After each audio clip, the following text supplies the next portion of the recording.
Hey, this is Singh, and today I am interviewing YGO780. Hey guys, how's it going? Nothing much. How about you? I'm good, man. How's your weekend so far? It's Yeah, okay. it's okay. It's no problem. That's okay. That's all right. Thank you for inviting me. No This is problem. this is my first interview Yep. like about this. So this is cool. This is exciting. I'm not gonna lie. Okay. All It's right. gonna be 9 questions. Okay. Okay. You ready? Yep. Okay. Question 1. When did you first start becoming a card game tuber? I started back in I want to say April of 2020. Okay. Yeah. Okay. Question 2. What made you interested in becoming a card game tuber? What made me interested? That's a good question. Actually, several reasons actually.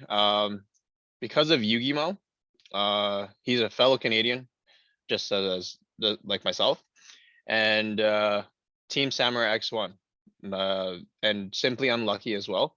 Those three main guys, they really helped me become my card game tuber.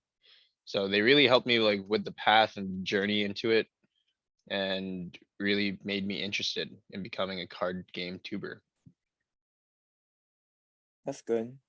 Hmm. Question 3. Do you have a favorite card game? Favorite card game? Yes, 100% Yu-Gi-Oh! I've grown up, I started playing Yu-Gi-Oh! At the age of 7. I'm 26 now. So I've been in the game for like almost 20 years.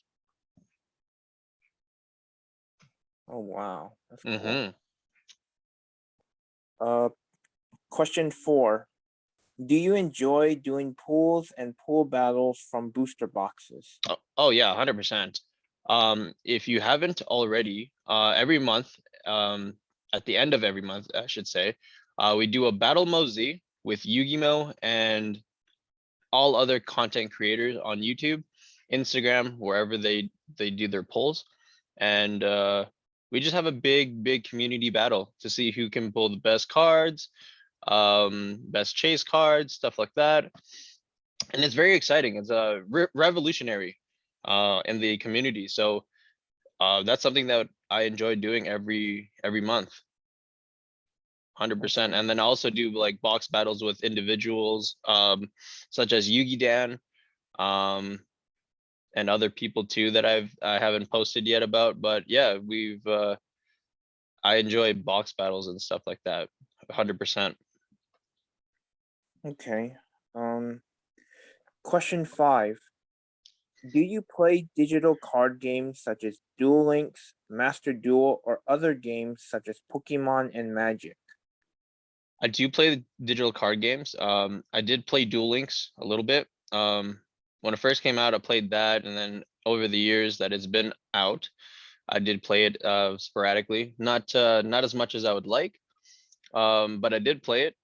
And then when Master Duel came out on January 18th, um, like on consoles and on PC, as soon as Master Duel came out, I played that for hours. Like currently, I have about 160 hours of gameplay since Master Duel came out. So I've put a lot of hours into Master Duel. And other games, Pokemon and Magic. I do play Pokemon with one of my close friends here in my city. But we don't play competitively. We just play for fun. I started collecting Pokemon cards actually just recently. Um, so that was really cool to have.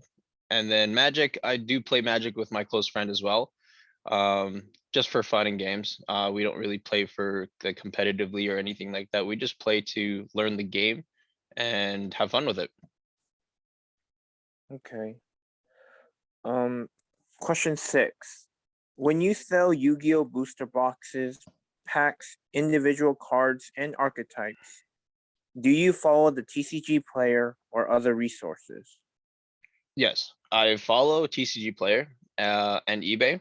Depending on the cards, TCG Player would be the main place to sell cards, and then you kind of deduct maybe 85 to 90% of the total cost of, say, a bulk of cards or whatever. If it's like expensive cards, you kind of take about 85 to 90% of the total value. Other resources like eBay and stuff like that, depending on what you're selling, and if you're not able to get a good price on TCG Player or something like that, you would normally go with eBay to see like what is the recent sold value, stuff like that, and then just kind of compare, and then kind of go in between like TCG Player and eBay, and then you'd kind of find it that way, or and then kind of deduct the 85%, 85 to 90% total value. Okay. Question 7. Looking at what is happening right now, do you feel like the card games are going to be complicated, where it will be hard to buy cards from card games? I want to say yes and no. Excuse me. And I say yes and no's because like when Yu-Gi-Oh first came out in 2002, I was 7 years old, 6, I think. And you can easily get card games. You can easily get the cards from stores anywhere. At the time, we had a store name called Zellers, and you can buy booster packs from there, blister packs from there, and like a lot of other local stores in Canada. And as time went on, it just became harder and harder and harder to find those original packs and then different other packs that came out throughout the years. I would say depending on how big the card game is, I would say yes. It would be difficult. If the card game isn't as big, probably not. But I would say for majority of card games, yes, it'd be hard to find or to buy cards. Okay. Question 8. What is the difference between card shops and individuals who sell both Yu-Gi-Oh products and individual cards? Are they both using TCG Player or something else? Main difference between card shops and individuals, in my experience, when I sell stuff here locally, sealed products tend to sell over retail, especially if it's like really rare and you can't get it anymore. They tend to market up the price than what it was retail. And for individual cards, I would say depending on the card and its rarity condition, excuse me, it'd be the same thing. It'd be marked up high if it's a rare card. It'd be marked, relatively close to retail or however much it's posted on TCG or somewhere else. I'd say it's different between card shops and individuals, just because like individuals feel like they can bump up the price, make profit out of those products or individual cards. Whereas card shops, they just sell it for MSRP, for like retail price, and they would either excuse me, they would really like make some money or maybe not make any money. In that aspect, I'd say card shops is kind of where you should go if you want to buy some products or individual cards, as long as that they have it in stock. Okay. Question 9. will there be any way to change the card games, like the rules and format of the game? um, I would say yeah. I think so.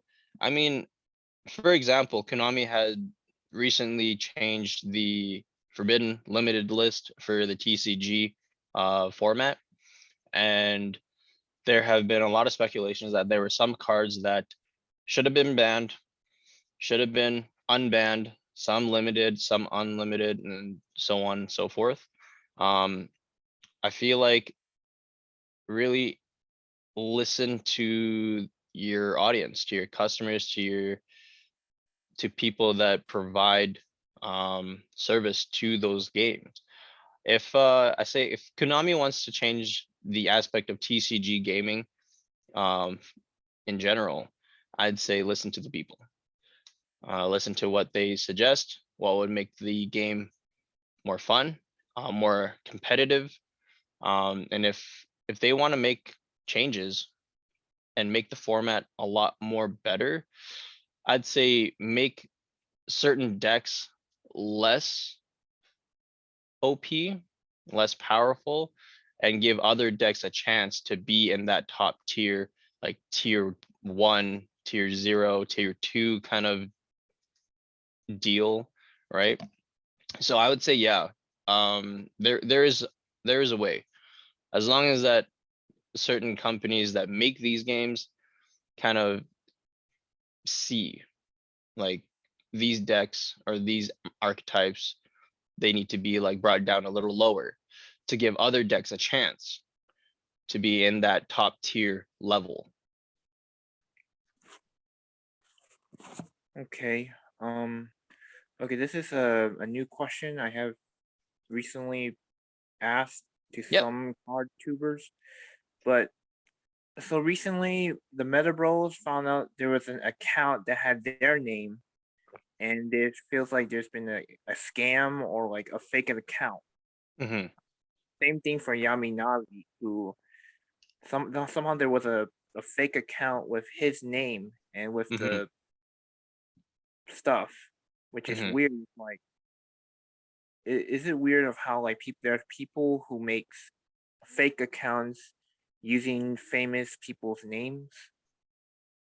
I would say yeah. It's kind of weird. Um, I don't see the reason behind it.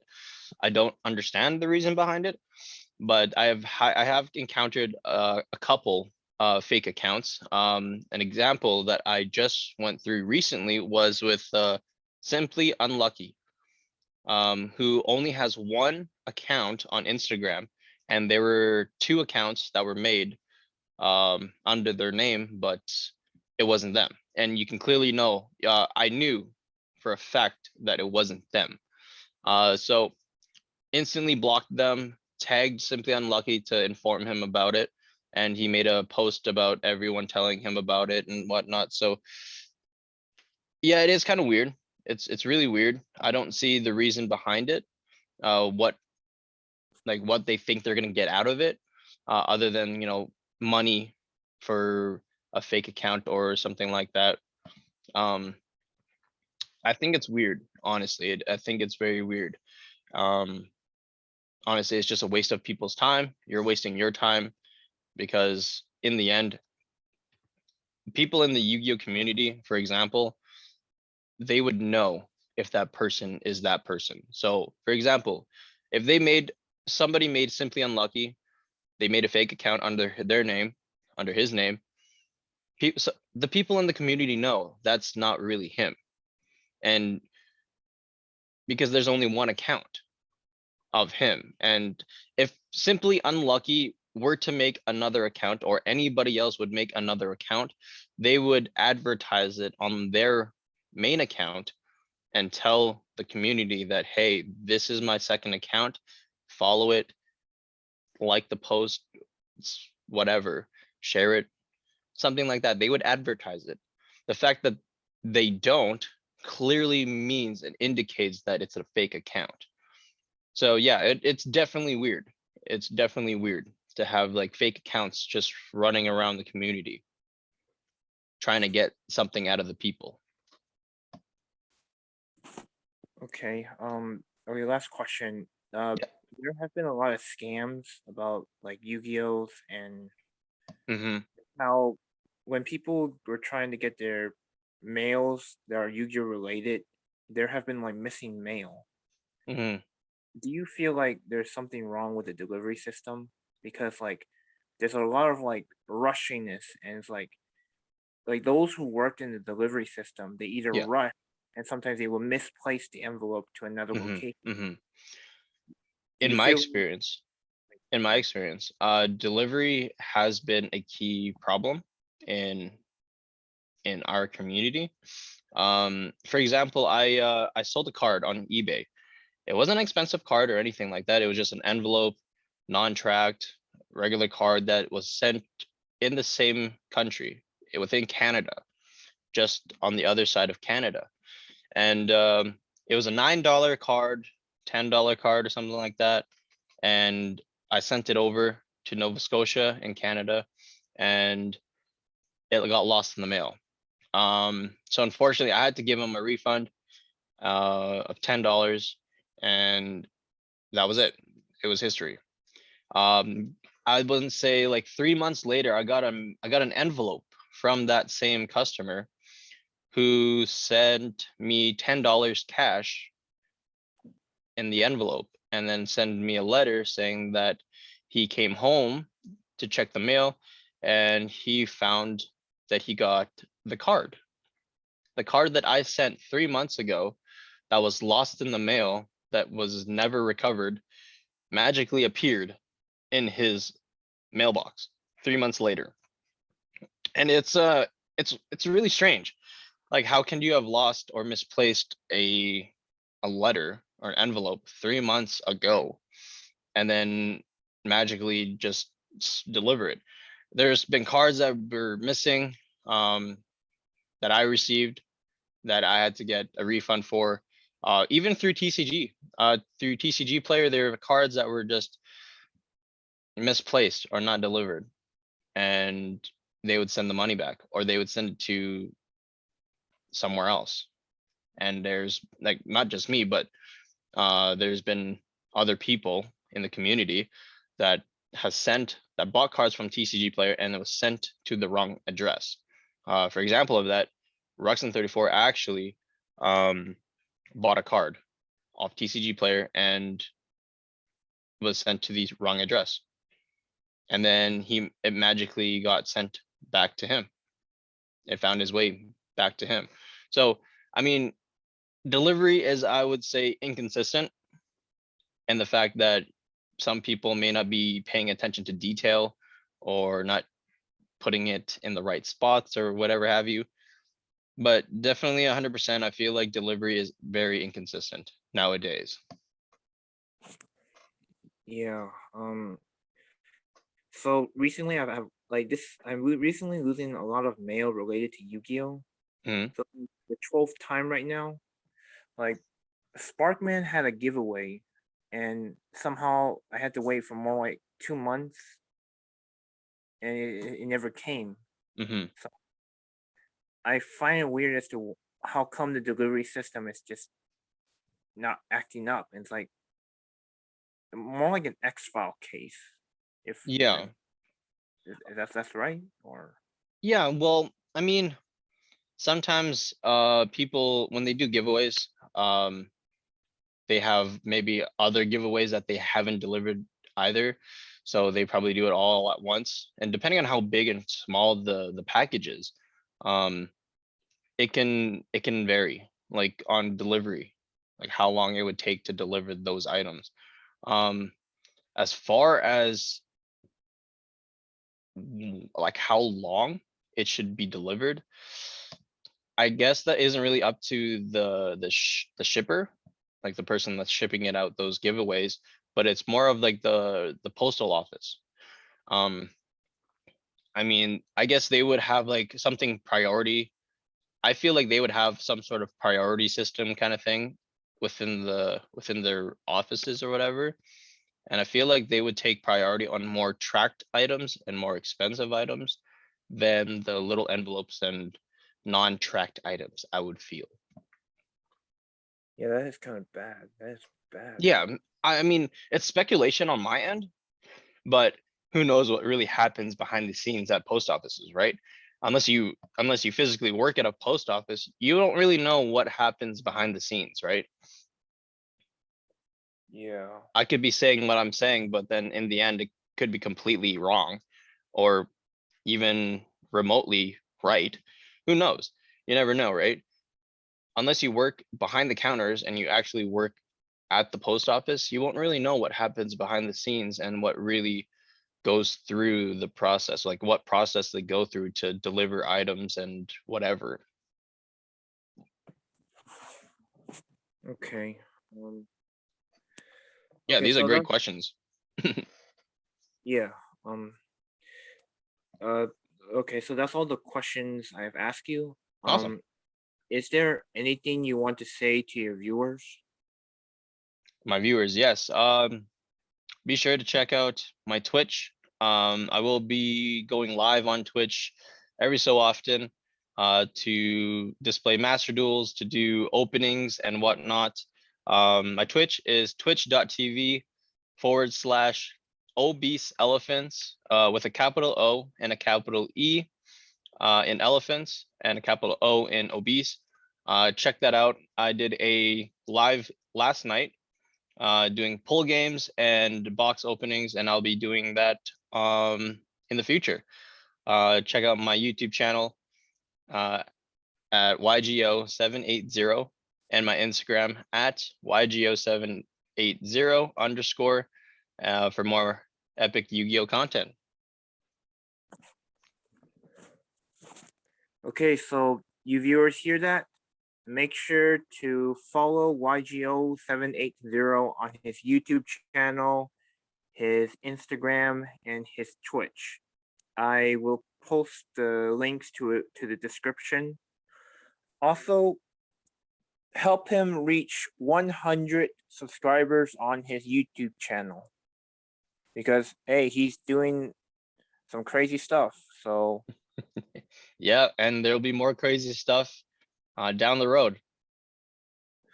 also help him reach 400 followers on his Instagram. Yeah, and be sure to follow up and look forward to hitting 400 because I do have a 400 followers giveaway planned for that. So let's hit 400 followers on Instagram, 100 followers subscribers on YouTube.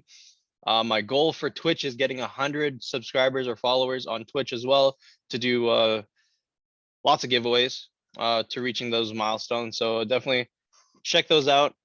And be sure to check out my friend here, Sing. That'd be great. And give him support. Follow his channel. He's doing a very great job at these interviews, and it's a lot of fun. And I hope to do it again.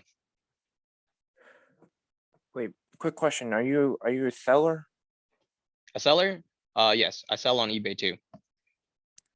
Okay, so if you guys hear that, if you're looking for some cards and archetypes from the Yu-Gi-Oh area, message him on Instagram and he will give you a good deal. 100%. And yep. Thank you, Sing. Thank you for that plug. I love it. You're doing a great job, my friend. Keep it up. Thank you. No So, problem.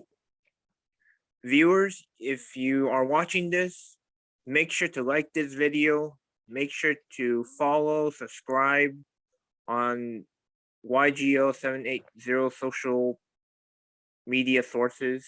I'll post it in the description. And was there any last words you want to say, YGO? Other than thank you for the opportunity for this interview. I look forward to future interviews with you down the road. And yeah, follow, subscribe, comment on everything on his page, on my page, anything to do to support the community and get us bigger. Okay. Thank you guys for watching. Take care, guys. Thank you. Okay, I'm gonna stop recording right now.